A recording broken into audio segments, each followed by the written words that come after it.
TTPS. Crime down 9% despite rise in homicides in North Central Division. By Jensen Law-Vend. Senior reporter. Despite a 50% increase in homicides in the North Central Division last year compared to this year, the divisional head says there is an overall 9% reduction in serious crimes. Speaking at yesterday's Trinidad and Tobago Police Service, TTPS, media briefing, division head SNR Supt Vernley Gift said the increase in homicides is linked to altercations and not gang-related murders. Gift said officers in his division will be engaging institutions that deal with anger management to prepare and present public outreach programs to address the cause of the increased killings. For homicide, we have seen some increases, roughly about 50% increase in the homicide, could be a little more than that.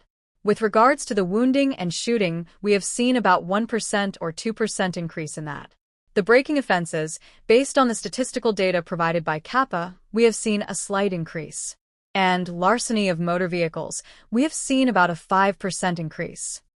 Asked what accounted for the reduction in serious crimes, Gift said intensive police investigations, the Eagle Eye initiative launched in Tinapuna, increased patrols in crime hotspots, and a focus on priority offenders contributed to the overall decline. Our community partnership and our stakeholders' engagement would have assisted us in terms of managing those particular crimes and the reduction that we are witnessing right now, he added. Questioned on the role of the state of emergency, S. Lee, in crime reduction, Gift said it provided police officers with the opportunity to use preventative detention orders to target priority offenders. The state of emergency would have afforded us the opportunity to acquire a preventative detention order, targeting our priority offenders and, in most instances, placing them in prison on the preventative detention order, he said, adding that of the 25 PDOs issued, 7 people were charged with serious gun-related offenses. Gift added that for the year so far, 28 guns were recovered. He added that police also executed several warrants for wayward parents who failed to honor their court commitments for child maintenance, totaling over $1.5 million in outstanding payments. The senior officer added that officers are continuing to build relationships with the communities they police through town meetings, station council meetings, walkabouts, and through revamped neighborhood watch groups. Gift also highlighted an increase in fraud-related cases.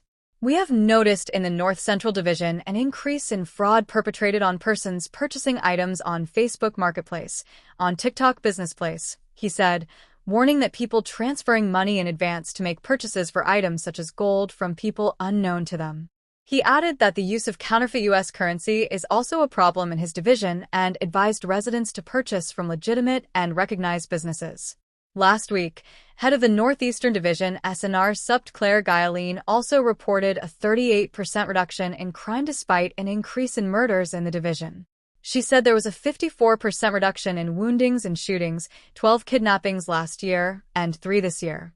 For break-ins, there was a 47% decrease when compared to the previous period, and larceny of vehicles, an offense that she said plagued the division, had seen a 52% decrease from 54 last year to 26 so far this year.